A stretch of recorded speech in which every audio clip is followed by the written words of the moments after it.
Hello guys, hi everyone, I am your science educator. Welcome back to my channel. तो आज हम करने वाले हैं क्या?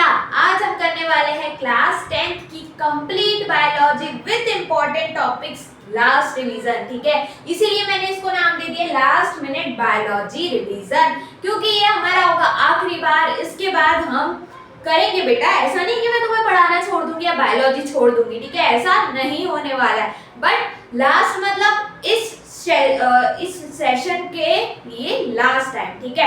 और अगर आप क्लास 9th और 10th में हैं और अगर आपको कंप्लीट गाइडेंस चाहिए, ठीक है, या तो फिर आप साइंस में 95 या 95 अबव स्कोर करना चाहते हैं, सो आप सही जगह आए हैं। प्लीज हमारे चैनल को जरूर से लाइक, शेयर और सब्सक्राइब करें, क्योंकि मैं यहाँ पे सिर्फ आपको पढ़ाई का कंटेंट नहीं बताती, मैं यहाँ पे आपको मोटिवेट भी करती हूँ, मैं आपके लिए यहाँ पे स्ट्रेटेजीज भी लाती हूँ। तो प्लीज इस चैनल को साइंस विद कशिश सब्सक्राइब करना ना भूले, ठीक है। Without wasting much more time, let's start with our revision. Okay, तो पहला ही चैप्टर है, आपको पता ही है, लाइफ प्रोसेसेस। क्या होती है लाइफ प्रोसेसेस?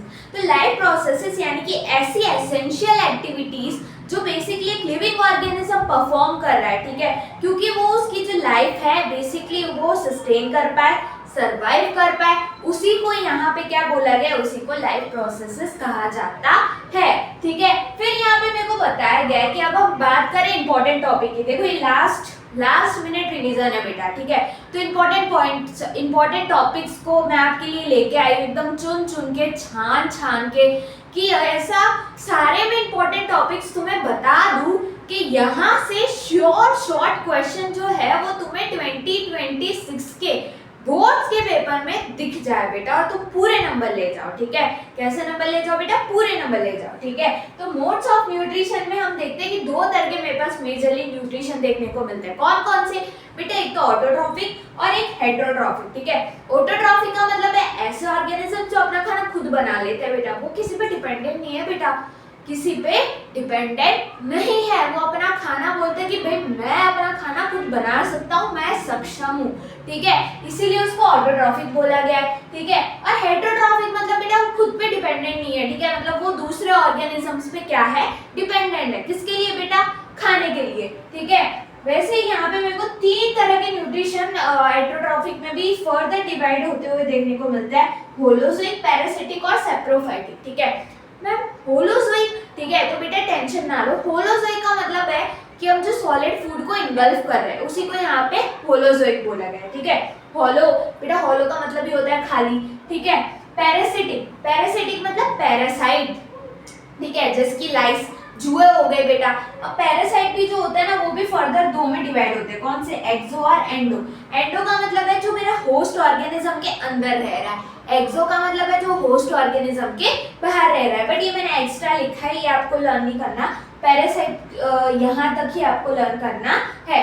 सेप्रोफाइटिक बेटा, सेप्रोफाइटिक मतलब ऐसे ऑर्गेनिजम्स जो डेड एंड डिके मैटर पे फीड करते हैं, ठीक है। क्या करते हैं? डेड एंड डिकेइंग मैटर पे फीड कर रहे हैं बेटा, मतलब वो चीजों को डीकंपोज करने में हेल्प कर रहे हैं, जिसमें मेरे सारे माइक्रो ऑर्गेनिजम्स आ जाते हैं, ठीक है। बैक्टीरिया हो गया बेटा, फंजाई हो गए, ठीक है, जितने भी मेरे माइक्रो ऑर्गेनिजम्स है वो सारे इसी में इंक्लूडेड होते हैं, ठीक है। समझ में आ रहा है आपको? ओके, सो अब हम बढ़ेंगे आगे। ये तो हमने देख लिया मोड्स ऑफ न्यूट्रिशन, ठीक है। अब हम यहाँ पे देखते हैं भाई न्यूट्रिशन इन ह्यूमंस, ठीक है, क्योंकि बेसिकली जो हमारा चैप्टर है वो तो हम बोल रहे हैं कि भाई तुम बोल रहे हो कि ह्यूमन की एक्टिविटीज वो परफॉर्म कर रहा है, जीवन उसका चल रहा है तब तक, ठीक है। तो बात तो बेसिकली हमें किसकी करनी है फिर आगे? ह्यूमन की। तो यहाँ पे हम देखेंगे न्यूट्रिशन इन ह्यूमंस। बेटा अगर न्यूट्रिशन इन ह्यूमंस देखे ना तो देखो बेटा ह्यूमंस में तो क्या होता है, तो हमारे पास जैसे कि हमें पता ही है, ठीक है, आपको पता ही होगा, 9th में भी पढ़ते हैं, 8th में भी पढ़ते हैं कि जो ह्यूमन है वो एक मल्टी सेल्यूलर ऑर्गेनिज्म है, ठीक है। मल्टी सेल्युलर कहने का क्या मतलब है? मतलब हम एक से ज्यादा सेल से बने हैं, हमारी जो बॉडी है वो कॉम्प्लेक्स है, ठीक है, इसलिए हमें क्या बोला गया बेटा? मल्टी सेल्यूलर बोला गया है। मल्टी मतलब एक से ज्यादा, ठीक है, सेल्यूलर मतलब तुम्हें पता ही है सेल्स, ठीक है। तो हमारी बॉडी मल्टी सेलुलर सेल से बनी हुई है, ठीक है, इसलिए हमारी जो बॉडी है वो कैसी है बेटा, कॉम्प्लेक्स बॉडी है ना। हमारे डाइजेशन का प्रोसेस, हमारे एक्सक्रीशन का प्रोसेस, ये सारा कैसा है बेटा, थोड़ा सा कॉम्प्लेक्स है, ठीक है। तो अगर मैं ह्यूमन का डाइजेशन देखूं तो मेरे को कुछ ऐसे दिखता है, ठीक है, कि पहले तो हमारा जो डाइजेशन है वो स्टार्ट होता है किससे, तो तुम बोलोगे मैम माउथ से स्टार्ट होता है ना, भाई मुंह में पहले खाना रखेंगे, ठीक है।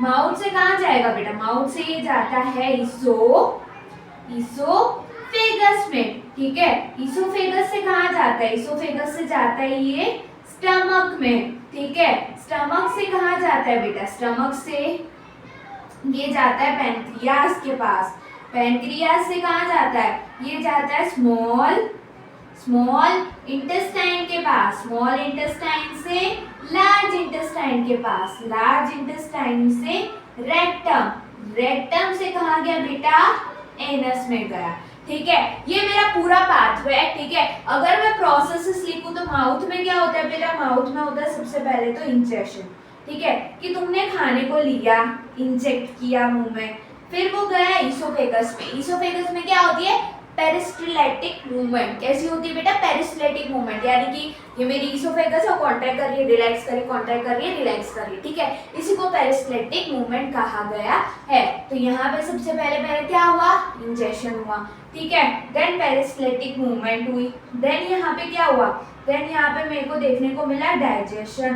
बेटा डाइजेशन मतलब यानी कि जो तुमने बड़े बड़े टुकड़ों में खाना खाया है उसको छोटे छोटे टुकड़ों में तोड़ेंगे तो सही ना, फिर ही आगे मूव होने देंगे। ऐसा तो नहीं कि वो बड़े बड़े टुकड़े ही आगे मतलब उसको करते ही जा रहे, ऐसा नहीं होता, ठीक है। तो डाइजेशन होता है, फिर यहाँ पे मैम क्या होता है, फिर यहाँ पे होता है बेटा एब्जॉर्प्शन। क्या होता है बेटा, एब्जॉर्प्शन, एब्जॉर्प्शन के बाद एसिमिलेशन, ठीक है, एसिमिलेशन के बाद क्या होता है बेटा, लास्ट में इजेशन होता है। तो इतनी प्रोसेसेस जो है ना वो मेरे डाइजेशन में इंक्लूडेड है, ठीक है, न्यूट्रिशन इन ह्यूमंस में, ठीक है। अब अगर मैं यहाँ पे माउथ में देखूं तो माउथ में मेरी होती है एंजाइम जिसका नाम है salivary, salivary amylase, salivary amylase, जो क्या करती है, ब्रेक डाउन करती है। क्या करती है बेटा, ब्रेक डाउन करती है, ब्रेक डाउन में हेल्प करती है, ठीक है। फिर यहाँ पे आते हैं मेरे स्टमक में, स्टमक में बेटा कौन होती है, स्टमक में होती है बेटा पेप्सिन, पेप्सिन किस में हेल्प करती है, डाइजेशन ऑफ प्रोटीन्स में हेल्प करती है बेटा, किस में, डाइजेशन ऑफ प्रोटीन्स में हेल्प करती है, ठीक है। पैनक्रियास, पैनक्रियास के पास क्या है बेटा, पैनक्रियास के पास है ट्रिप्सिन, क्या है बेटा, ट्रिप्सिन है, ठीक है। स्मॉल इंटेस्टाइन, ठीक है। अब हमने देखा अब्जॉर्प्शन हो रहा है मैम, अब्जॉर्प्शन होता है मेरी स्मॉल इंटेस्टाइन में। अब इसके लिए यहाँ पे एक फिंगर लाइक प्रोजेक्शन प्रेजेंट होता है बेटा, जिसको क्या कहा जाता है, जिसको विलाई कहा जाता है, ठीक है। अब एब्जॉर्प्शन करना है तो यानी कि यहाँ पे जो सरफेस एरिया होता है बेटा वो कैसा होता है, ज्यादा होता है, ठीक है। तो ये मैंने बताया, ठीक है, इंपॉर्टेंट क्वेश्चन है बेटा, बोर्ड्स में 2 मार्कर में कभी कभार पूछ लिया जाता है कि व्हाट आर विलाई और उसका फंक्शन क्या होता है, ठीक है। तो तुम बोलोगे विलाई मेरे पास एक स्ट्रक्चर होता है जो स्मॉल इंटेस्टाइन में प्रेजेंट होता है, इसका काम क्या है, इसका काम ये है कि इसको अब्जॉर्प्शन करवाना है, ठीक है। अब जब इसको अब्जॉर्प्शन करवाना है तो इसको जो सरफेस एरिया है वो क्या कर देना पड़ेगा बेटा, बढ़ा देना पड़ेगा, ठीक है। क्या कर देना पड़ेगा, बढ़ा देना पड़ेगा, ठीक है। सो ये सारी चीजें मेरे को बताई गई है, ठीक है। तो ये तुम्हें याद रखना है, बेसिकली न्यूट्रिशन इन ह्यूमंस मैंने तुम्हें सारा बताया। सेम जो हमने यहाँ पे ह्यूमंस का देखा सेम मेरे को देखने को मिलता है किसमें, एक और यूनिसेलुलर ऑर्गेनिज्म में, क्या नाम है उसका, अमीबा। क्या नाम है बेटा, अमीबा, ठीक है। तो ये मैंने तुम्हें यहाँ पे समझा दिया है। अब हम मूव करते हैं नेक्स्ट टॉपिक पे, ठीक है।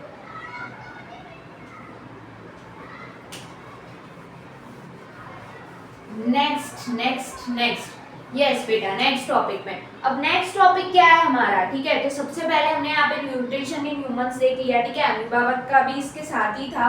अब हम यहाँ पे आ जाते हैं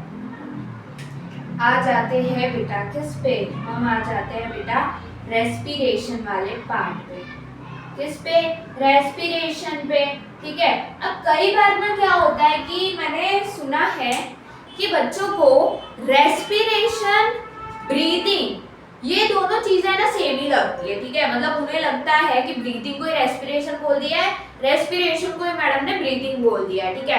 but let me clear you, ठीक है, कि ये दोनों प्रोसेसेस कैसी अलग अलग है, ठीक है।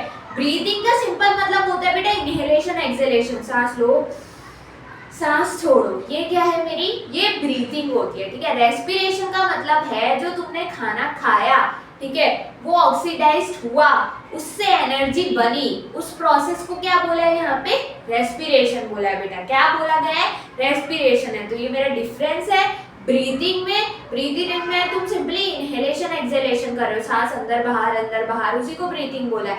रेस्पिरेशन मतलब तुमने खाना खाया, खाना ऑक्सीडाइज्ड हुआ, अब जो तुम्हारी बॉडी है वो उस ऑक्सीडाइज्ड खाने को कन्वर्ट करेगी in the form of energy. Biology में एनर्जी को क्या बोलते हैं बेटा, एटीपी कहा जाता है। एटीपी एडिनोसिन ट्राइफॉस्फेट, ठीक है, यानी कि एनर्जी करेंसी में वो क्या कर रही है, कन्वर्ट कर रही है। तो उस प्रोसेस को यहाँ पे रेस्पिरेशन कहा जाता है, ठीक है। तो ये है। तो वैसे तो आपको ये भी क्वेश्चन पूछ सकते हैं कि ब्रीदिंग और रेस्पिरेशन में क्या डिफरेंस हो जाता है, ठीक है। तो ये चीज मैंने तुम्हें बता दी है कि ब्रीदिंग और रेस्पिरेशन में क्या डिफरेंस है। अब जो रेस्पिरेशन है ना बेटा, ये भी आगे डिवाइडेड होता है। क्या होता है बेटा, आगे डिवाइडेड होता है, ठीक है। किसमें, एक तो मेरे पास होता है बेटा एरोबिक और दूसरा होता है बेटा एनेरोबिक, ठीक है। अब मैडम ये एरोबिक और एनारोबिक क्या है, तो बेटा एरोबिक मतलब देख लो, एरोबिक मतलब प्रेजेंस ऑफ O2, एनारोबिक का मतलब है यहाँ पे मेरा एब्सेंस ऑफ O2। क्या है बेटा, एब्सेंस ऑफ O2, ठीक है। और यहाँ पे अगर मैं देखूँ तो ये कहाँ मेरे को देखने को मिलता है, और लोकेशन देख लेते हैं बेटा। लोकेशन इसकी है बेटा साइटोप्लाज्म एंड माइटोकॉन्ड्रिया, जिसको power house of the cell भी कहा जाता है। क्यों कहा जाता है बेटा, क्योंकि वहां पे बहुत सारी केमिकल रिएक्शंस होती है, ठीक है। एनारोबिक एब्सेंस ऑफ O2 और इसकी जो लोकेशन है वो होती है बेटा मेरी साइटोप्लाज्म। क्या होती है, साइटोप्लाज्म। अब एरोबिक जो है ना, ये मेरे को देखने को मिल जाता है किसमें, एक तो ग्लाइकोलिसिस में, मेरी क्रेब साइकिल में, ठीक है। अब मैं यहाँ पे एंड प्रोडक्ट देखूं, ठीक है, कि भाई लास्ट में बन क्या रहा है। और अगर यहाँ पे भी मैं सेम देख लूं एंड प्रोडक्ट कि लास्ट में बन क्या रहा है, तो हम क्या बोलेंगे कि एनारोबिक में, यानी कि जहां पे मेरी एब्सेंस ऑफ O2 है, ठीक है, वहां पे मेरे एंड प्रोडक्ट क्या आ रहा है, तो वहां पे जो मेरे एंड प्रोडक्ट है वो आते हैं CO2 प्लस इथेनॉल। क्या आते हैं, CO2 प्लस इथेनॉल। और अगर मैं प्रेजेंस में देखूं तो यहाँ पे आ जाते हैं बेटा CO2 प्लस H2O प्लस कौन, इथेनॉल। समझ में आया या नहीं। तो ये चीज तुम्हें याद रखनी है, ठीक है।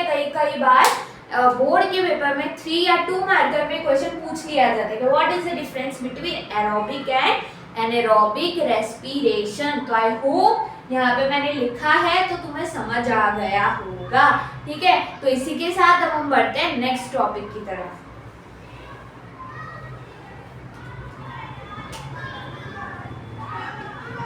ठीक है, अब हम बढ़ते हैं बेटा नेक्स्ट टॉपिक की तरफ। तो ये तो था मेरे पास कि एरोबिक एनारोबिक यानी कि रेस्पिरेशन हमने यहाँ पे देखा। फिर अगर मैं यहाँ पे देख लूँ क्या, तो बेटा एक्सक्रीशन वाला पार्ट, कौन सा पार्ट बेटा, हाँ सॉरी, मैं तुम्हें रेस्पिरेशन में एक और चीज बतानी भूल गई, ठीक है। एक्सक्रीशन में एक और क्वेश्चन आता है कि एल्वियोलाई क्या है, और बेसिकली जो एल्वियोलाई है उसका फंक्शन क्या होता है, ठीक है। तो जो मेरी एल्वियोलाई होती है, ठीक है, ये जो मेरी एल्वियोलाई होती है, ठीक है, क्वेश्चन क्या था बेटा कि what are alveoli right function, ठीक है, इसका फंक्शन लिखिए, ठीक है। तो बेसिकली मेरे पास यहाँ पे क्या था, एल्वियोलाई क्या होती है, तो ये मेरे पास होती है बेटा बलून लाइक स्ट्रक्चर। कैसी होती है ये मेरी बलून लाइक स्ट्रक्चर होते हैं जो प्रेजेंट होते हैं, ठीक कहाँ पे, हमारे लंग्स में, ठीक है, प्रेजेंट इन आर लंग्स। अब बेटा ये इसका फंक्शन क्या होता है, तो इसका फंक्शन कुछ नहीं होता है, इसका फंक्शन होता है बट एक्सचेंज ऑफ गैसेस करवाना। क्या करवाना, एक्सचेंज ऑफ गैसेस करवाना, ये क्या होता है, ये इसका फंक्शन होता है, ठीक है। अब हम आगे चलते हैं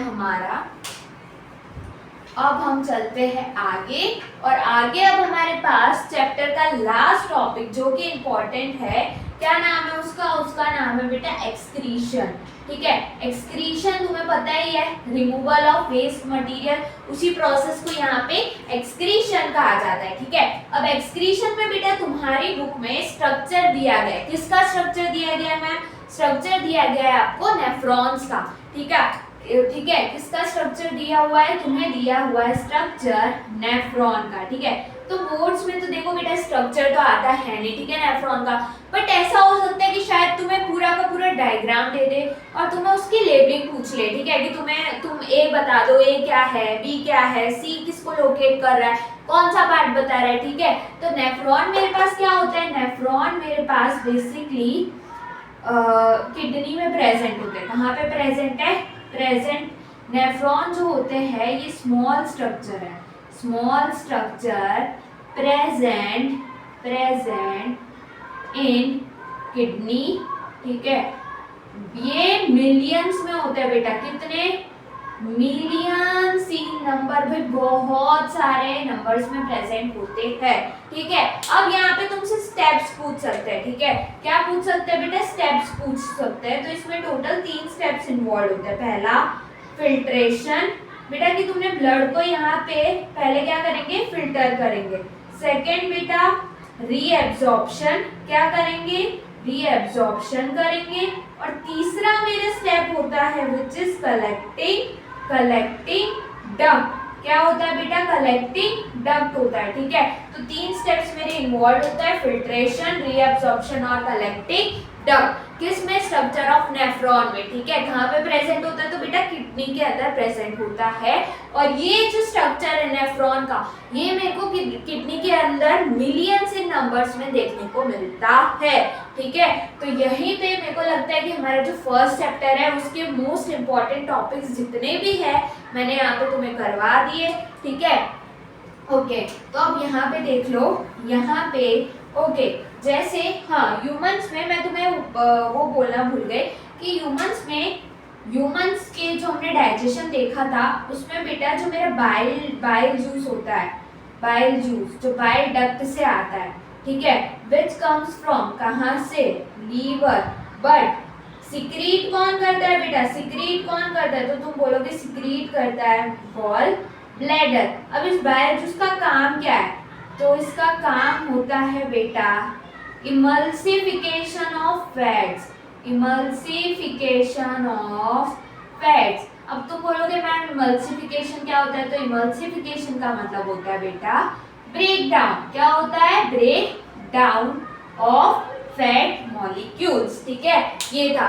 तो इसी के साथ हमारा जो फर्स्ट चैप्टर है विच इज लाइफ प्रोसेसेस, इसके सारे इंपॉर्टेंट टॉपिक्स जो है वो मैंने तुम्हें यहाँ पे करवा दिए, एज वेल एज मैं तुम्हें साथ साथ क्वेश्चंस भी बताती जा रही हूँ कि यहाँ से ये मार्कर क्वेश्चन आ सकते हैं, ये क्वेश्चन आ सकते हैं, ठीक है। बट हाँ मुझे लगता है यहाँ पे ओके एक और हमारे पास इंपॉर्टेंट टॉपिक है विच इज ह्यूमन हार्ट बेटा, ठीक है, वो बहुत ज्यादा इंपॉर्टेंट है, देख लो उसको, मैं तुम्हें बहुत अच्छे से उसको समझाने की कोशिश करूंगी, ओके। किसको बेटा, हार्ट को। तुम्हें पता है ये हार्ट तो तुम्हारा फेवरेट ऑर्गन है बेटा, कैसा ऑर्गन है बेटा, फेवरेट ऑर्गन है, ठीक है। क्यों बेटा, हार्ट तुम्हारे पास ही है ना, है बेटा, बताओ मुझे कमेंट में बताना कि जो तुम्हारा हार्ट है, आपका जो हृदय है, जो तुम्हारा हार्ट है, क्या वो तुम्हारे पास है, तुम्हारे पास ही है बेटा। अगर ना हो तो अपने पास लेके आ जाओ। क्यों मैं ऐसा बोल रही हूँ, क्योंकि बेटा अभी साइंस की एग्जाम है तो हार्ट इंपॉर्टेंट है। हार्ट किसी को नहीं देना बेटा, हृदय या जो हार्ट है वो किसी को नहीं देना है। जब तक एग्जाम खत्म नहीं होते किसके, बोर्ड्स के, तब तक अपने पास रखना है। जब बोर्ड्स के एग्जाम खत्म हो जाए तो तुम उसको जाके वापस दे आना, ठीक है। बट तब तक अपने पास रखना है, किसको, हार्ट को, ठीक है। समझ गए होंगे अब तुम, ठीक है। तो ह्यूमन हार्ट में तुम्हें पता ही है मेरे पास 4 चेम्बर्ड हार्ट होता है, ठीक है। अब बेटा हार्ट का जो डायग्राम है ना बहुत ज्यादा कॉम्प्लेक्स दिया हुआ है तुम्हारी बुक में, ठीक है। बच्चों को इतना कॉम्प्लेक्स समझ नहीं आता तो मैं तुम्हें सिंपल वे से समझाती हूँ, डिब्बे वाले हार्ट से। किससे, डिब्बे वाले हार्ट से, ठीक है। कि यहाँ पे मैं डिब्बा ड्रॉ कर देती हूँ, ठीक है। क्या ड्रॉ कर दिया मैंने, डब्बा ड्रॉ कर दिया, ठीक है। अब ये जो मेरा लेफ्ट है वो राइट बन जाएगा, यानी ये मेरा राइट एट्रिया, ये right ventricle, left atria, left ventricle, ठीक है। यहाँ पे मेरे कौन बैठे हैं भाई, तुम बोलोगे यहाँ पे मेरे बैठे हैं टिश्यूज। कौन बैठे बेटा, टिश्यूज बैठे हैं। और यहाँ पे ये कौन है बेटा, ये है तुम्हारे लंग्स। कौन है बेटा, लंग्स है। तो चलो स्टार्ट करते हैं। अब बेटा कहानी के थ्रू समझो कि एक बच्चा था। कौन था बेटा, बच्चा था, ठीक है। गर्मियों का मौसम था, बच्चा धूप में, कड़ी धूप में एकदम क्रिकेट खेल के आया। अब जब वो क्रिकेट खेल के आया तो क्या हुआ ना कि उसने मम्मी से मांगा खाना। क्या मांगा बेटा, खाना मांगा। मम्मी जल्दी दौड़ती हुई आई, मम्मी ने बच्चे को खाना दिया। अब जैसे ही बच्चे ने खाना खाया तो वो जो खाना था बेटा वो कैसा था, तो यहाँ पे टिश्यूज ने उस खाने को बना दिया था बेटा डीऑक्सीजनेटेड। क्या बना दिया बेटा, डीऑक्सीजनेटेड। बट खाना जो है वो है जो अभी खाना है वो कैसे बेटा, डीऑक्सीजनेटेड है। अब लंग्स भैया ऊपर बैठ के बोल रहे हैं इस खाने को जल्दी से मेरे पास भेजो भेजो भेजो। क्यों भेजो भाई, क्योंकि मैं इसको ऑक्सीजन प्रोवाइड करूंगा और वापस टिश्यूज को दे दूंगा, ठीक है। क्योंकि टिश्यूज को क्या चाहिए, टिश्यूज बोलते हैं यार मेरे को डीऑक्सीजनेटेड नहीं चाहिए, मेरे को ऑक्सीजनेटेड चाहिए, मेरे को ऑक्सीजनेटेड चाहिए, ठीक है।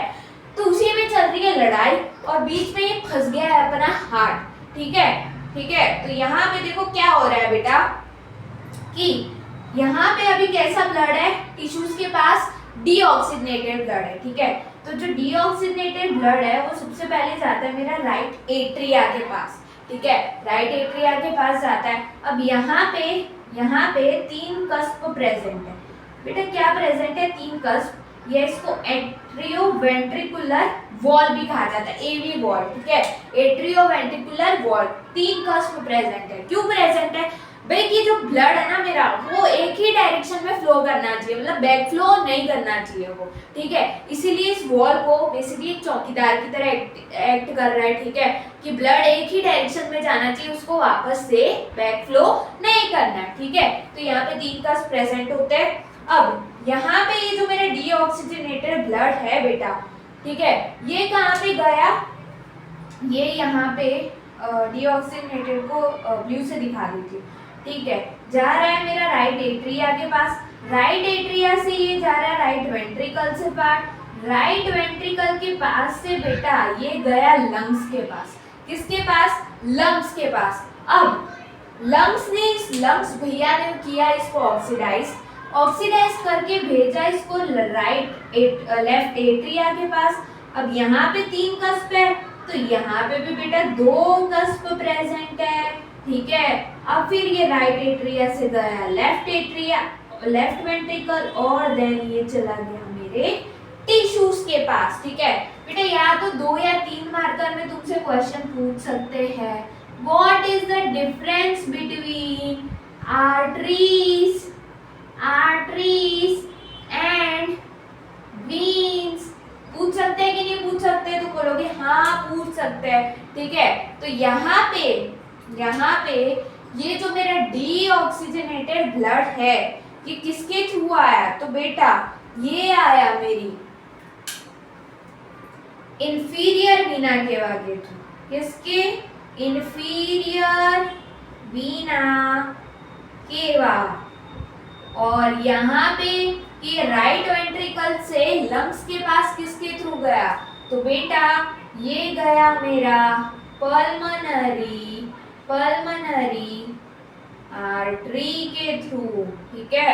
और यहाँ पे फिर ये लम्स ने लेफ्ट वेंट्रिकल को लेफ्ट एट्रिया को दिया और लेफ्ट एट्रिया से कहाँ गया, लेफ्ट वेंट्रिकल के पास, ठीक है। तो यहाँ पे मेरी पल्मनरी वेन्स, ठीक है। और यहाँ पे मेरी largest artery which is none other than aorta, ठीक है। बस यही है मेरा हार्ट का डायग्राम, यही चीजें हो रही है बेटा, ठीक है। अब इसी में बेटा अगर ये जो मेरा ब्लड है ना वो 2 बार सर्कुलेट हो रहा है इस पूरे पाथवे में, उसी को फिर नाम दे दिया जाता है डबल सर्कुलेशन, ठीक है। आपकी बुक में दिया है तो समझ लीजिए, ठीक है, कि हार्ट जो है वो 2 टाइम्स अगर उस पाथवे को फॉलो कर रहा है तो उसी को यहाँ पे डबल सर्कुलेशन कहा जाता है। अब यहाँ पे बेटा A for arteries, A for ये ब्लड को कैसे ले जाती है, ये अवे ले जाती है, मतलब दूर ले जा रही है। और वेन्स जो है वो ब्लड को कहाँ पे ला रही है, वो टूवर्ड्स ला रही है। कैसे ला रही है, टूवर्ड्स ला रही है, ठीक है। अब यहाँ पे जो मेरी वेन्स होती है वो कैसा ब्लड कैरी कर रही है, तो वो मेरा ऑक्सीजन रिच ब्लड कैरी करती है और आर्टरीज मेरी डीऑक्सीजनेटेड रिच ब्लड कैरी कर रही है। सो आई होप कि ये क्वेश्चन आए आर्टरीज और वेन्स, ठीक है, तो आपको ये समझ आ जाना चाहिए। तो मैंने यहाँ से आपको double circulation, structure of heart भी समझा दिया, आर्टरीज और वेन्स भी मैंने तुम्हें यहाँ पे बता दिए, ठीक है। अब हम चलते हैं नेक्स्ट चैप्टर की तरफ।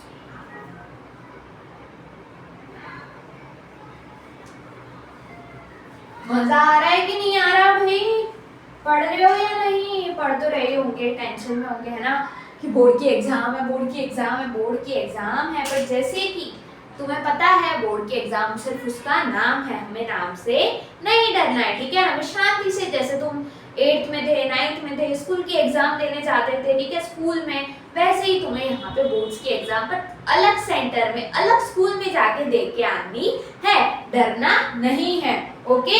Not to fear when Kashish ma'am is here, okay ना। चलो आगे बढ़ते हैं, लाइफ प्रोसेसेस खत्म हो गया बेटा हमारा। अब हम आ जाते हैं नेक्स्ट चैप्टर की तरफ, which is control and coordination. बेटा कंट्रोल एंड कोऑर्डिनेशन, बेटा चैप्टर का नाम समझते जाते हैं, ठीक है। Control and coordination. अब कोऑर्डिनेशन जैसे मैंने तुम्हें समझाया था, कोऑर्डिनेशन क्या होता है, कोई भी एक्टिविटी है अगर उसमें कोऑर्डिनेट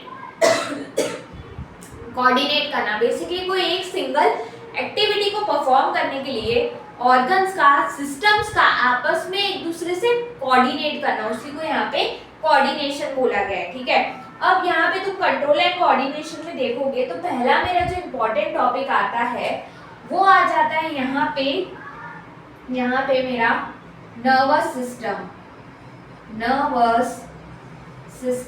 अब तुम्हें पता ही है मेरा जो नर्वस सिस्टम है ना 2 तरह का है। कौन से 2 तरह का, तो बेटा CNS central nervous system, PNS peripheral nervous system, ठीक है। अब CNS में मेरी कौन आती है, तो CNS में बेटा मेरा आ जाता है ब्रेन और स्पाइनल कॉर्ड। कौन आती है बेटा मेरी, स्पाइनल कॉर्ड। PNS में कौन आता है, तो यहाँ पे मेरी क्रेनियल नर्व्स और मेरी स्पाइनल नर्व्स, यही आती है ना बेटा, हाँ यही आती है। तो यही होता है मेरे पास नर्वस सिस्टम, ठीक है। अब यहाँ पे एक तो इसमें ये इंपॉर्टेंट है, और मैं यहाँ पे तुम्हें दूसरी चीज बताती हूँ कि बेटा मेरी मार्कर गिर गई, मार्कर भी ना एक तो गिर जाती है, क्या करें, ठीक है। तो ये देख लिया अब हमने यहाँ पे। अब हम आ जाते हैं यहाँ पे most important topic which is structure of neuron. बेटा जिसको न्यूरॉन भी कहा जाता है, जिसको नर्व सेल भी हम कहते हैं। क्या कहते हैं बेटा, नर्व सेल कहते हैं, जो कहाँ पे प्रेजेंट होता है बेटा, तुम्हारे दिमाग में, तुम्हारे ब्रेन में प्रेजेंट होता है, ठीक है। अब इसका स्ट्रक्चर कैसा है, तो इसका जो स्ट्रक्चर है ना वो मेरे को ऐसा देखने को मिलता है बेटा, ऐसे, ये ऐसे, ऐसे ओके, ठीक है। ये स्ट्रक्चर मेरे को देखने को मिलता है ओके। यहाँ पे ये ब्रांच लाइक स्ट्रक्चर, ठीक है, ये बीच में, ठीक है। अब चलो, अब कर देते हैं बेटा इसका नामकरण कर देते हैं बेटा। क्या कर देते हैं? नामकरण कर देते हैं, ठीक है। तो नामकरण में देख लो, ये जो मेरा बीच वाला है इसको न्यूक्लियस कहा है, ठीक है। ये कवरिंग होती है, इस कवरिंग का नाम है बेटा माइलिन शीट। क्या बोला है? माइलिन शीट बोला गया है, ठीक है। ये है मेरे साइनेप्टिक नोब, ठीक है। इस रीजन को बेसिकली नर्व एंडिंग कहा जाता है। क्या कहा जाता है? नर्व एंडिंग कहा जाता है, ठीक है। ये जो ब्रांच लाइक स्ट्रक्चर दिख रहे हैं तुम्हें, ये है मेरे डेंड्राइट्स। क्या है? मेरे डेंड्राइट्स है, ठीक है। तो आई बस यही स्ट्रक्चर है, ठीक है। बट कभी कभार यहाँ पे मेरा स्ट्रक्चर मैंने तुम्हें इसलिए बताया क्योंकि स्ट्रक्चर एग्जाम में पूछ लिया जाता है, ठीक है, न्यूरॉन का। तो ये स्ट्रक्चर तुम्हें याद रखना, dendrite, branch like structure, nucleus, myelin sheet, synaptic knob और नर्व एंडिंग, ठीक है। इसीलिए अब बेसिकली एक तो ये न्यूरॉन का स्ट्रक्चर है। अब ये इंफॉर्मेशन कैरी करता है, ठीक है। तो कभी कभार हमें लगता है कि एक न्यूरॉन से दूसरा न्यूरॉन जो है वो एकदम कनेक्टेड होगा क्योंकि इसको इंफॉर्मेशन ट्रांसफर करनी है ना। तो अब जब वो जो दूसरा न्यूरॉन है वो इसके कांटेक्ट में ही नहीं होगा तो इंफॉर्मेशन कैसे ट्रांसफर कर पाएगा, ठीक है। तो मैं तुम्हें बता दूं कि दो न्यूरॉन के बीच में जो गैप होता है जिसको साइनेप्स कहा जाता है। क्या कहा जाता है बेटा? साइनेप्स कहा जाता है। मतलब ये जो मेरे न्यूरॉन है ना, ये एकदम ऐसे चिपके हुए नहीं है जैसे एक मार्कर है दूसरी मार्कर एकदम, ठीक है, एक न्यूरॉन दूसरा न्यूरॉन एकदम ऐसे चिपके हुए नहीं होते। बीच में छोटा सा गैप होता है, थोड़ा सा गैप होता है जिसको यहाँ पे साइनेप्स कहा जाता है, ठीक है। और वो क्या रिलीज करता है? केमिकल्स, जिसको बोलते हैं न्यूरोट्रांसमीटर्स। क्या बोला जाता है बेटा? न्यूरोट्रांसमीटर्स बोला जाता है, ठीक है। अब यहाँ से बेटा मेरे पास कॉन्सेप्ट आता है किसका? बेटा कॉन्सेप्ट आ जाता है रिफ्लेक्स आर्क का, जिसका डायग्राम जो है ना वो भी तुम्हारी बुक में दिया हुआ है, ठीक है। तो यहाँ पे इसको भी देख लेते हैं, मैं थोड़ा स्पेस करते हैं, ठीक है। यहाँ पे पहले यस रिफ्लेक्स आर्क को देख लेते हैं, ठीक है। रिफ्लेक्स आर्क, अब जो रिफ्लेक्स आर्क है ना, रिफ्लेक्स का मतलब ये नहीं है कि ये जो एक्टिविटी है ये मेरे ब्रेन से कनेक्टेड है, ठीक है। रिफ्लेक्स एक्शन में ब्रेन का कोई इन्वॉल्वमेंट नहीं होता है। इसमें मेरी इन्वॉल्व होती है कौन? बेटा स्पाइनल कॉर्ड इन्वॉल्व होती है। कौन इन्वॉल्व होती है बेटा? मेरी स्पाइनल कॉर्ड इन्वॉल्व होती है, ठीक है। उसके पहले मैं तुम्हें बता दूं कि यहाँ पे मुझे 3 तरह के न्यूरॉन्स देखने को मिल जाते हैं, ठीक है। पहले का नाम है बेटा सेंसरी। क्या नाम है? सेंसरी। दूसरे का नाम है इंटरन्यूरॉन, और ये है मेरे पास मोटर न्यूरॉन। क्या नाम है बेटा? Motor neuron. अब सेंसरी न्यूरॉन बेटा, सेंसरी न्यूरॉन मतलब सेंस करेगा, ठीक है, कि कोई भी चीज है, ठीक है। जैसे मेरे पास कोई भी गर्म चीज है, ठीक है, गर्म पतीला है, जो तुम्हारी बुक में एग्जांपल दी है एनसीईआरटी में, ठीक है, कि गर्म पतीला अगर मैं उसको टच कर रही हूँ, ठीक है, तो तुरंत से मेरा सेंसरी न्यूरॉन जो है वो मुझे बोलेगा कि भाई ये गर्म है, इसको तुम्हें छूना नहीं है। मतलब उसका काम क्या है? कि सेंस करना। इंटरन्यूरॉन मतलब बीच वाला, भाई वो बीच वाला बंदा है, ठीक है। मतलब ना इधर की साइड है ना वो पूरा इधर की साइड है बेटा, इंटरमीडिएट है, बीच वाला इंसान है ना, वो होता है ना बीच वाला वो। मोटर न्यूरॉन मतलब बेसिकली प्रोसेसिंग वगैरह का काम कर रहे हैं, ठीक है, इसलिए इसको मोटर न्यूरॉन बोला गया है, ठीक है। कि टारगेट ऑर्गन तक इंफॉर्मेशन पहुंचानी, उसी को क्या बोला है? मोटर न्यूरॉन बोला है, ठीक है। तो सेंसरी मतलब सेंस करने वाला बेटा, नाम से ही पता चल रहा है, सेंसरी माने कि सेंस करने वाला। इंटर मतलब बेटा बीच वाला, कैसा? बीच वाला। और मोटर न्यूरॉन मतलब जो इंफॉर्मेशन जो है वो टारगेट ऑर्गन तक ले जा रहा है, ठीक है। तो ये मेरे 3 तरह के यहाँ पे न्यूरॉन्स में मुझे देखने को मिलते हैं। अगर मैं एनसीईआरटी के अकॉर्डिंग यहाँ पे बोलूँ तो एनसीईआरटी में मेरे को बताया गया है कि एक हीट पेन है, ठीक है, हीट क्या? हॉट पेन है, ठीक है। तो सबसे पहले मेरी इंफॉर्मेशन किसके पास जाएगी, पाथवे देखे तो ये जाएगी सेंसरी न्यूरॉन के पास, ठीक है। सेंसरी न्यूरॉन से कहाँ जाएगी, स्पाइनल कॉर्ड के पास, स्पाइनल कॉर्ड से कहाँ जाएगी, रिले न्यूरॉन के पास, रिले न्यूरॉन जो स्पाइनल कॉर्ड में प्रेजेंट है, ठीक है, रिले न्यूरॉन के पास। और रिले न्यूरॉन से कहाँ पे जाएगी बेटा, ये जाएगी मोटर न्यूरॉन के पास, कहाँ जाएगी, मोटर न्यूरॉन के साथ। तो ये मेरा पूरा रिफ्लेक्स आर्क है, ठीक है। आपकी एनसीईआरटी में जो डायग्राम दिया है मैंने उसी को यहाँ पे समझाने की कोशिश की है, बट वो जो रिफ्लेक्स आर्क वाला डायग्राम है वेरी वेरी इंपॉर्टेंट, बोर्ड्स में वहां से क्वेश्चन आता है, ठीक है। तो उस चीज को जरूर से ध्यान में रखेंगे। फिर यहाँ पे अब रिफ्लेक्स आर्क हो गया, रिफ्लेक्स एक्शन हो गया, ठीक है। फिर यहाँ पे मेरे इंपॉर्टेंट टॉपिक आता है बेटा हॉर्मोन्स का, ठीक है, किसका, हॉर्मोन्स का, ठीक है। तो ये मैं तुम्हें टेबल बनवाती हूँ, तुम भी मेरे साथ उस टेबल को बनाना। हम टेबल बनाएंगे, पहले यहाँ पे लिखेंगे हॉर्मोन, ठीक है, मतलब नाम लिखेंगे, ठीक है। फिर हम यहाँ पे लिखेंगे क्या, हम लिखेंगे फंक्शन, भाई वो काम क्या करता है, ठीक है। अब क्या करते हैं, फंक्शन। फिर हम यहाँ पे लिखेंगे डिसऑर्डर, बेटा ज्यादा हो गया, कम हो गया, बेटा क्या डिसऑर्डर हो सकता है, ठीक है। जैसे तुम्हारे साथ होता है ना कि जब तुम पढ़ते ही नहीं हो तो मम्मी तुम पे हावी हो जाती है, ठीक है, एकदम बिगड़ती है ना बेटा। टीचर भी क्या हो जाती है, एकदम बिगड़ जाती है ना, जैसे नाराज हो जाती है, एकदम गुस्सा करती है तुम पे, ठीक है। और जब तुम ज्यादा पढ़ाई कर लो तो भी फिर पेरेंट्स बोलते हैं बस बेटा बस कर, बहुत हो गया है ना, थोड़ा रेस्ट ले ले, थोड़ा टीवी देख ले, थोड़ा टहला, थोड़ा खेल ले, ठीक है। तो वही वाली चीजें यहाँ पे हो रही है हमारे हार्मोन के साथ कि कभी वो कम हो जा रहे हैं, कभी कोई ज्यादा हो जा रहे हैं, ठीक है, यही चीजें चल रही है। तो उसकी वजह से मेरे को डिसऑर्डर देखने को मिल जा रहा है, ठीक है। तो पहला हार्मोन जो है वो है मेरा थायरॉक्सिन, क्या है बेटा, थायरॉक्सिन। अब थायरॉक्सिन कौन सिक्रेट करता है, तो थायरॉक्सिन सिक्रेट करता है मेरा थायराइड ग्लैंड, कौन करता है, थायराइड ग्लैंड करता है, ठीक है। इसका काम क्या है, तो बेटा इसका काम है it maintains, sorry it helps in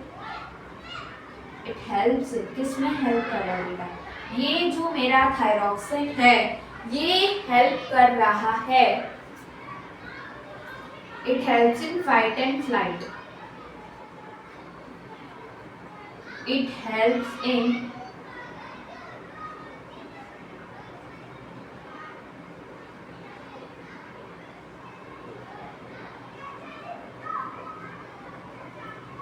maintaining BMR, that is basal metabolic rate, ठीक है। अब बेटा इससे कौन सा डिसऑर्डर होता है, तो ये होता है बेटा गोइटर होता है, क्या होता है बेटा, गोइटर होता है, ठीक है।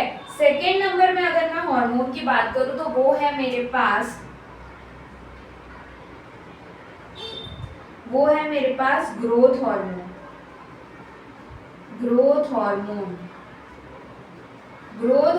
बेटा ग्रोथ हार्मोन क्या करवाएगा, इसका काम क्या है, बेसिकली बॉडी में नॉर्मल ग्रोथ करवाना, ठीक है। बट अगर कम ज्यादा हो जाए तो मेरे को क्या देखने को मिलता है, ड्वार्फिज्म और जाइजेंटिज्म, ठीक है। तीसरा है मेरे पास क्या, एड्रेनलिन, कौन सिक्रीट करता है बेटा, एड्रीनल ग्लैंड, कहाँ पे प्रेजेंट है, किडनी के ऊपर, क्या काम है, it helps in fight and flight, ठीक है, ये है। चलो अभी 3 हो गए, अभी और 3 मेरे पास बाकी है, ओके।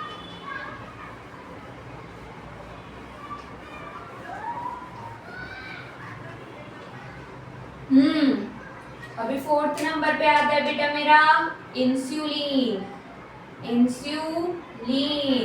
इससे कौन सा डिसऑर्डर हो सकता है बेटा, डायबिटीज,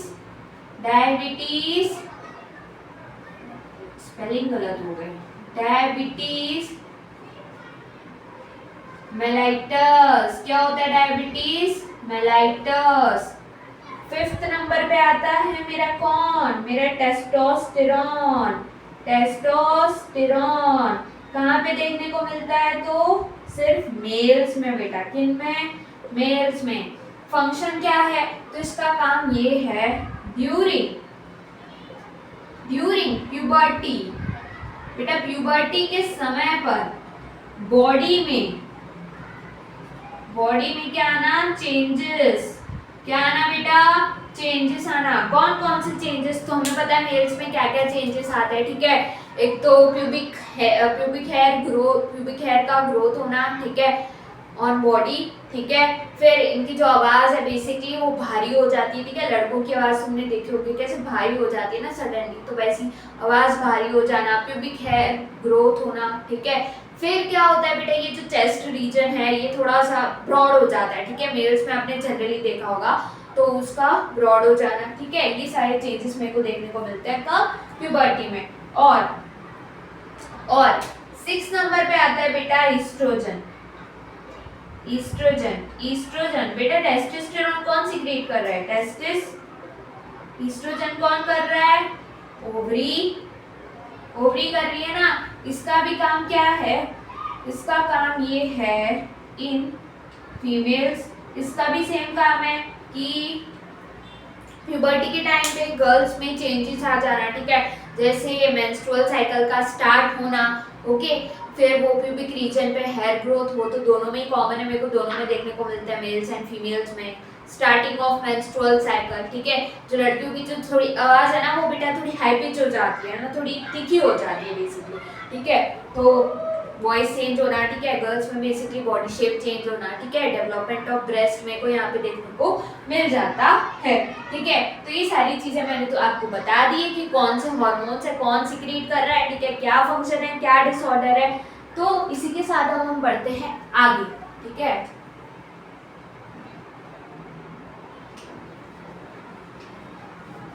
आगे बढ़ते हैं बेटा। आगे यहाँ पे अब मेरे पास और कुछ है नहीं चैप्टर में एक चीज है यहाँ पे प्लांट हॉर्मोन्स। मैं तुम्हें कुछ बता देती हूँ जहां से क्वेश्चंस आ सकते हैं, ठीक है। प्लांट हार्मोन में पहले तुम याद रखो ऑक्सीजन को, दूसरा बेटा याद रखो तुम इथाइलिन को, तीसरा तुम याद रख लो एब्सिसिक एसिड को। ये क्यों बता रही हूँ, अगर बाय चांस क्वेश्चन आ गया तो, ठीक है। वैसे प्लांट हॉर्मोन्स जो है वो आगे 11th क्लास में जब बच्चा बायोलॉजी लेता है तो उसको काफी डेप्थ में अच्छे से पढ़ाए जाते हैं। बट देख लो ऑक्सीजन जो है ये क्या करता है, ये ग्रोथ प्रमोटर है बेसिकली। क्या है ये मेरा ग्रोथ प्रमोटर है, यानी कि ग्रोथ को प्रमोट कर रहा है। इथाइलिन जो है ये मेरा ओनली गैसियस हार्मोन है। कैसा हार्मोन है बेटा? गैसियस हार्मोन है, ठीक है। ये क्या करता है? ये इट हेल्प्स इन राइपनिंग, किसमें बेटा? राइपनिंग में, ठीक है। और एब्सिसिक एसिड जो है मेरा, एब्सिसिक एसिड ये मेरा बेसिकली इनहिबिटर है। क्या है बेटा मेरा? ये इनहिबिटर है, ठीक है। तो इतने याद रख लो, अगर यहाँ से क्वेश्चन बन जाए कौन से 3 से बन सकते हैं मेन, मैंने तुम्हें वो 3 बता दिए।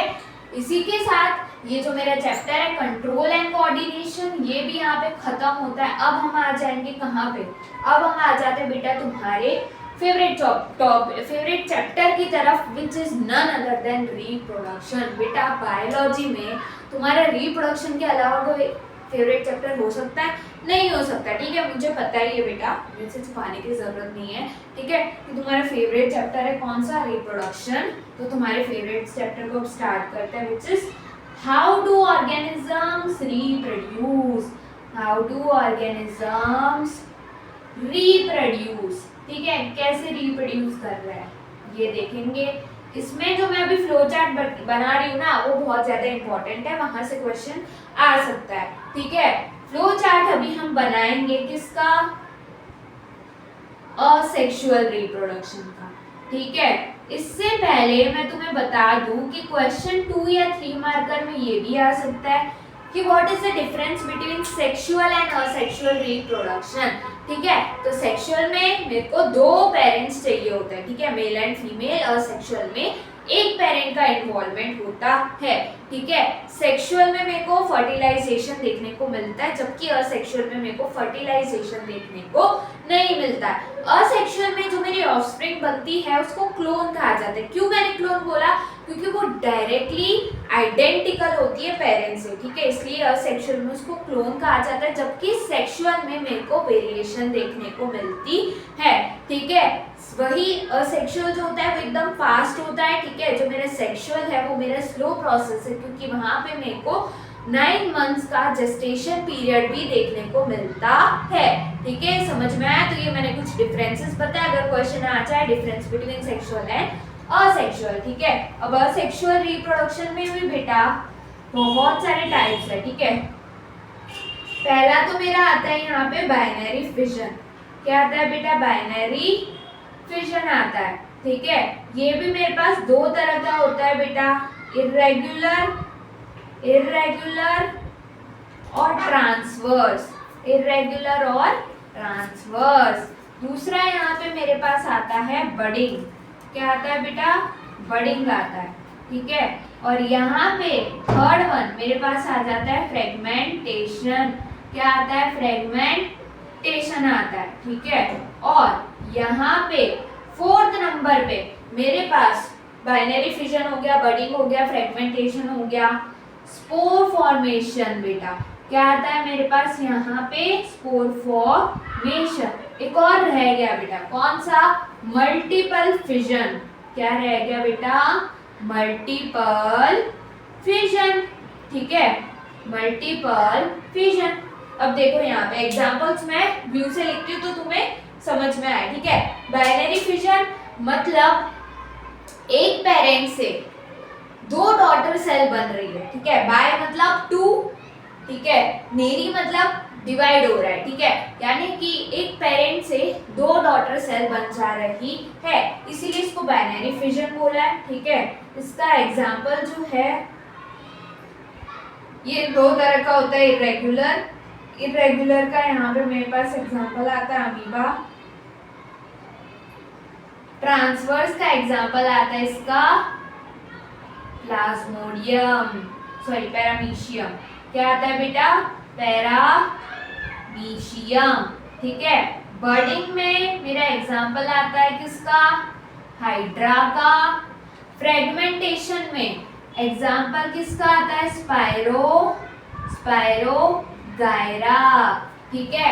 स्पोर फॉर्मेशन में किसका एग्जांपल आता है बेटा? राइजोपस का। और मल्टीपल फिजन में, ठीक है, कि मतलब मल्टीपल फिजन हो रहे हैं, ठीक है, मल्टीपल बन रहा है, तो इसका एग्जांपल क्या आता है यहाँ पे मेरे पास? ओके, एक मेरा रीजनरेशन रह गया, यस, रीजनरेशन। यहाँ पे लिख लो बेटा, एक मेरे पास होता है रीजनरेशन का एग्जांपल क्या आता है बेटा? तुम बोलोगे रीजनरेशन का मेरे पास बेस्ट एग्जांपल आता है प्लेनेरिया। क्या आता है बेटा? प्लेनेरिया, ठीक है। तो ये जो मेरे पूरा अभी मैंने लिखा है इससे क्वेश्चन आ सकते हैं। बाइनरी मतलब एक पेरेंट से वो दो में बन जा रहा है, ठीक है। इरेगुलर अमीबा का इरेगुलर इसलिए बोला है क्योंकि अमीबा को तुम कोई से भी पार्ट से, ठीक है, डिवाइड करोगे तो वो एकदम एग्जैक्ट डिवाइड नहीं हो सकता, इसलिए उसको इरेगुलर बाइनरी फिजन बोलते हैं, जिसका बेस्ट एग्जांपल है अमीबा। ट्रांसवर्स का पैरामीशियम, बर्डिंग का हाइड्रा, फ्रेगमेंटेशन का स्पाइरोगायरा, स्पोर फॉर्मेशन का राइजोपस और रीजनरेशन का मेरे पास प्लेनेरिया। समझ में आ गया? तो ये इंपॉर्टेंट है, इसको याद रखेंगे। अब हम चलते हैं नेक्स्ट टॉपिक के ऊपर।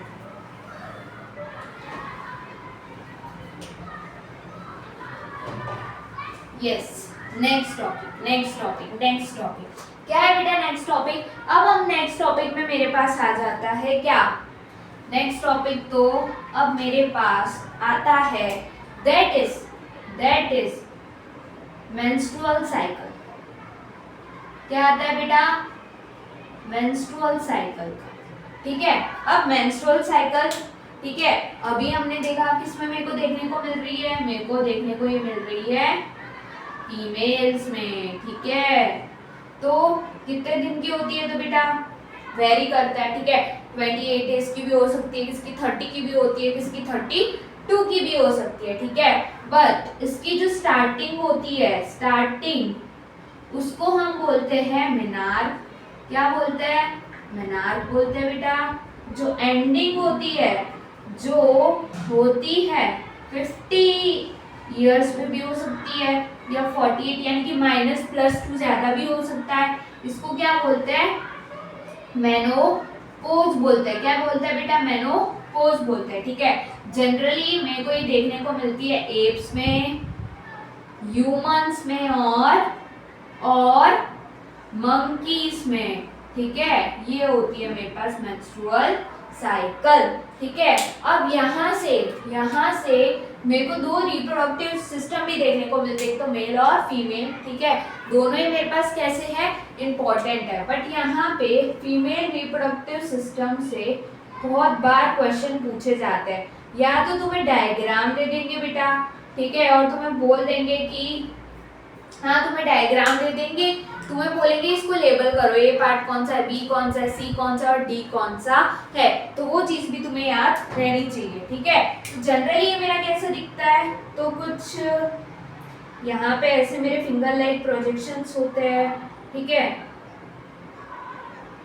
सेम यहाँ पे भी मेरे को फिंगर लाइक प्रोजेक्शंस देखने को मिलता है, ठीक है।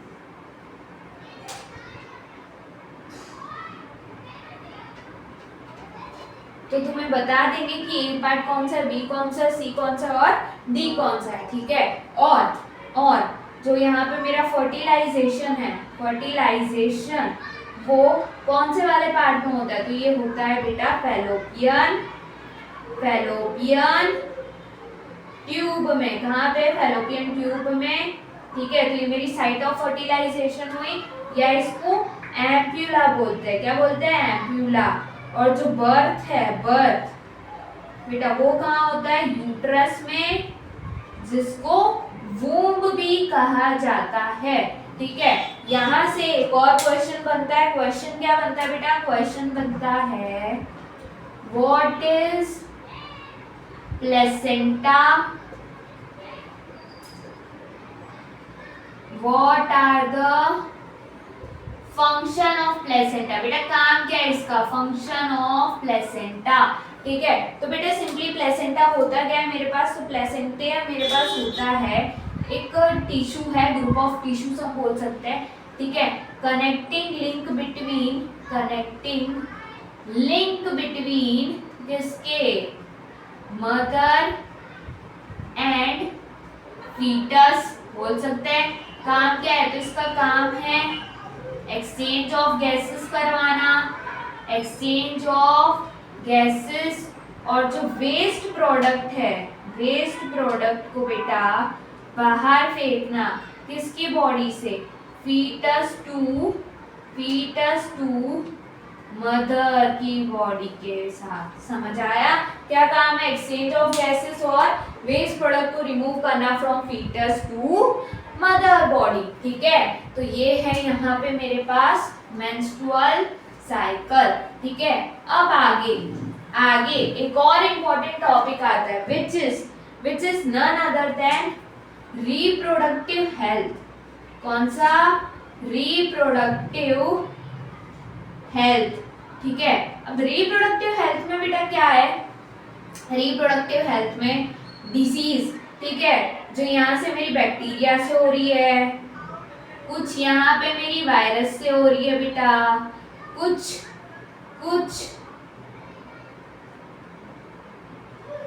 सर्जिकल, ठीक है। बैक्टीरिया से एक तो मेरी हो रही है बेटा गोनोरिया, HIV, वॉट्स, सिफिलिस, ठीक है।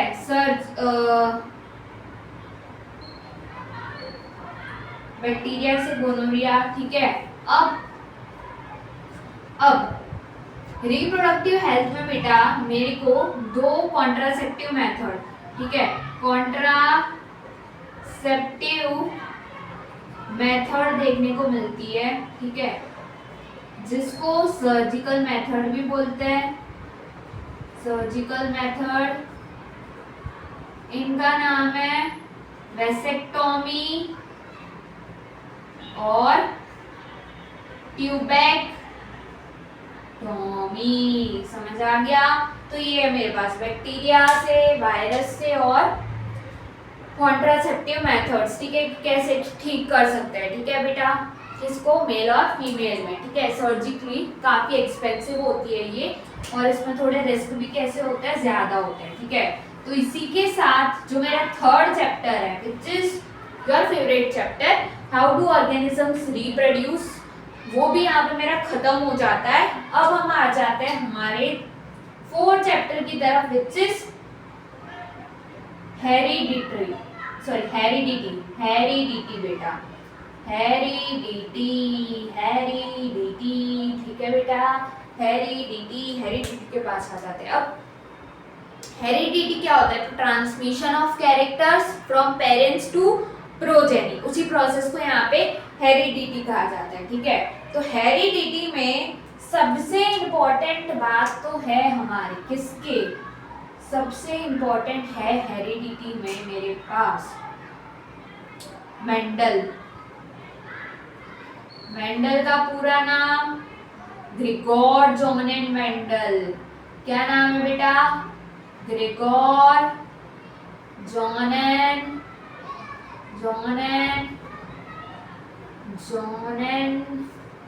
मेंडल, ठीक है। इन्होंने क्या दिया था बेटा? सबसे पहले इन्होंने किस पे काम किया? इन्होंने काम किया बेटा पी प्लांट पे किया बेटा। पी प्लांट पे क्यों किया? ठीक है, तो देखो पी प्लांट का साइंटिफिक नाम है पाइसम सटाइवम। क्या बोला जाता है? Pisum sativum. अब यहाँ से क्वेश्चन ये आता है कि तुमने पी प्लांट को क्यों चुना, तुमने हिबिस्कस को क्यों नहीं चुना, तुमने रोज को क्यों नहीं चुना, तुमने मैरीगोल्ड को क्यों नहीं चुना, ठीक है, सनफ्लावर को क्यों नहीं चुना? क्यों पाइसम भाई? पी को क्यों? तो यानी कि क्वेश्चन आता है why Mendel choose P plant. भाई तुमने पी प्लांट को क्यों चुना है यहाँ पे, क्यों? ठीक है, तो मेंडल ने पी प्लांट को इसलिए चुना, इसके भी रीजन है, ठीक है, because P plants can do self pollination and cross pollination. दोनों ही कर सकता है ना बेटा, सेल्फ पॉलिनेशन भी कर सकता है as well as cross pollination भी कर सकता है। Second, short life span, produce large number of progeny, produce large number of progeny at a time, easy to grow beta, easy to grow, ठीक है। तो ये कुछ रीजंस थे जो मेंडल ने बोले कि भाई सेल्फ पॉलिनेशन क्रॉस पॉलिनेशन दोनों कर सकता है, लाइफ स्पैन भी इसकी छोटी है, ये large number of offspring produce कर सकता है वंस पीरियड, और ये इजी टू ग्रो, यानी कि लैब में मैं इसको आसानी से ग्रो भी कर सकता हूँ और एज वेल एज इसकी स्टडी भी कर सकता हूँ। इसीलिए इन्होंने किसको चुना? इन्होंने चुना पी प्लांट को, ठीक है। अब आगे देखते हैं। डस्टर बेटा बार बार गिर जा रहा है, क्या हो जा रहा है? डस्टर गिर जा रहा है बार बार बेटा, क्या करें, ठीक है। अब हम आगे देखते हैं किसको? अब हम आगे देखते हैं important topic which is very very important बेटा, यहाँ से तो क्वेश्चन आ ही सकता है, ठीक है। वो है मेरे पास यहाँ पे मोनोहाइब्रिड क्रॉस। क्या है? Monohybrid cross. मोनोहाइब्रिड मतलब मोनो मतलब वन, यानी कि यहाँ पे हम एक कैरेक्टर के बारे में स्टडी कर रहे हैं, ठीक है। तो देखो जैसे यहाँ पे मैंने लिया कैपिटल टी यानी टॉल, स्मॉल टी यानी कि ड्वार्फ, ठीक है। जो मेरा गैमीट बनेगा कैपिटल टी स्मॉल टी, सारे प्लांट्स कैसे होंगे, ऑल टॉल होंगे। कैसे होंगे, सारे टॉल होंगे। ठीक है, अब इसने क्या करी बेटा, सेल्फिंग करी, यानी कि उसी के साथ कैपिटल टी स्मॉल टी के साथ। तो जो F2 जनरेशन आएगी, यहाँ पे कैपिटल टी स्मॉल टी, यहाँ पे कैपिटल टी स्मॉल टी, तो कैपिटल टी पौधा कैसा होगा, tall. Capital T small T, ये कैसा होगा, टॉल। यहाँ पे capital T small T tall होगा बेटा। यहाँ पे स्मॉल टी कैसा हो जाएगा, ड्वार्फ हो जाएगा। ठीक है, ये हमने कर दी। अब यहाँ से इंपॉर्टेंट है इसकी फिनोटिपिक रेशियो, जो होती है बेटा 3:1। 3 टॉल आ रहा है, एक ड्वार्फ आ रहा है। ठीक है, जीनोटिपिक रेशियो की बात करूं तो वो होती है 1:2:1। ठीक है, ये क्या थे, ये थे मेरे पास पेरेंट्स। क्या थे बेटा, ये पेरेंट्स। ये आए क्या मेरे पास, ये आई मेरे पास गैमीट्स, F1 जनरेशन। फिर ये हमने क्या करी, ये हमने करी सेल्फिंग। और ये क्या आई, ये आई मेरे पास F2 जनरेशन। ठीक है, तो ये याद रखना है तुम्हें। अब इसका लॉ, ठीक है, कि मोनोहाइब्रिड कौन से लॉ पे बेस्ड है वो भी इंपॉर्टेंट है। तो बेटा मोनोहाइब्रिड क्रॉस जो है ना, वो मेरा 2 लॉज पे बेस्ड है। कौन से 2 लॉज बेटा, पहला आ जाता है तो मेरे पास law of dominance. Law of dominance कहते हैं कि भाई जो डोमिनेंट है वो सरवाइव करेगा। ठीक है, जैसे आपने वो सुना होगा कि बायोलॉजी में हमें बोलते हैं कि जो फिटेस्ट है इन्वायरमेंट में, जो फिट है, वो बोलते हैं ना बेटा जो फिट है वो हिट है। तो जो फिट होता है वो सरवाइव कर जाएगा। तो यहाँ पे लॉ ऑफ डोमिनेंस में सेम है कि भाई जो डोमिनेंट है वो क्या करेगा, वो सरवाइव कर जाएगा। ठीक है, डोमिनेंट कहने का मतलब है जैसे मेरे पास कैपिटल टी स्मॉल टी था, तो डोमिनेंट कौन है बेटा, कैपिटल टी। तो प्लांट्स कैसे आ रहे हैं मेरे, सारे टॉल आ रहे हैं। ठीक है, तो वो बोलना चाह रहे हैं यहाँ पे। ठीक है, सेकेंड लॉ यहाँ पे मेरा निकल के आता है which is law of segregation. Law of segregation, segregation का मतलब है सेपरेट हो रहा है। कौन, अलील सेपरेट हो रहा है। अलील्स अलग अलग क्या हो रहा है, सेपरेट हो रहे हैं। सेग्रीगेट मतलब सेपरेट हो रहे हैं। ठीक है, अब हम दूसरे पे चलते हैं which is important, dihybrid cross. कौन सा है बेटा मेरा, डाइहाइब्रिड क्रॉस। ठीक है, डाइहाइब्रिड में बेटा 2 कैरेक्टर्स की स्टडी। ठीक है, कौन से 2 कैरेक्टर्स, तो यहाँ पे मेरे पास capital R, capital Y, small R, small Y, round wrinkled yellow green. ठीक है, तो यहाँ से capital R, capital Y, small Y. ठीक है, अब यहाँ से क्या होगी बेटा, selfing, capital R, capital Y, small Y. ठीक है, F2 जनरेशन बनाएंगे बेटा, तो कितनी बनेगी यहाँ पे, capital R, capital Y, capital R, small R, capital Y, small Y. ठीक है, यहाँ पे भी same, capital R, capital Y, capital R, small Y, capital R, small R, capital Y, small Y. तो capital R, capital Y, capital Y, capital R, capital Y, small Y, capital R, small R, capital Y, capital Y, capital R, small R, capital Y, small Y, capital R, capital Y, small Y, capital R, small Y, small Y, capital R, small R, capital Y, small Y, capital R, small R, small Y, small Y, capital R, small R, capital Y, capital Y, capital R, small R, capital Y, small Y, capital R, small R, capital Y, capital Y, capital R, small R, capital Y, small Y, capital R, small R, capital Y, small Y, capital R, small R, small Y, small Y, capital R, small R, capital Y, small Y, small R, small Y, small Y. ठीक है, अब यहाँ से जो मेरा phenotypic ratio निकल के आता है वो 2:4, 2:1, 1:2:1। वो तुम्हें याद रखने की जरूरत नहीं है तुम्हें।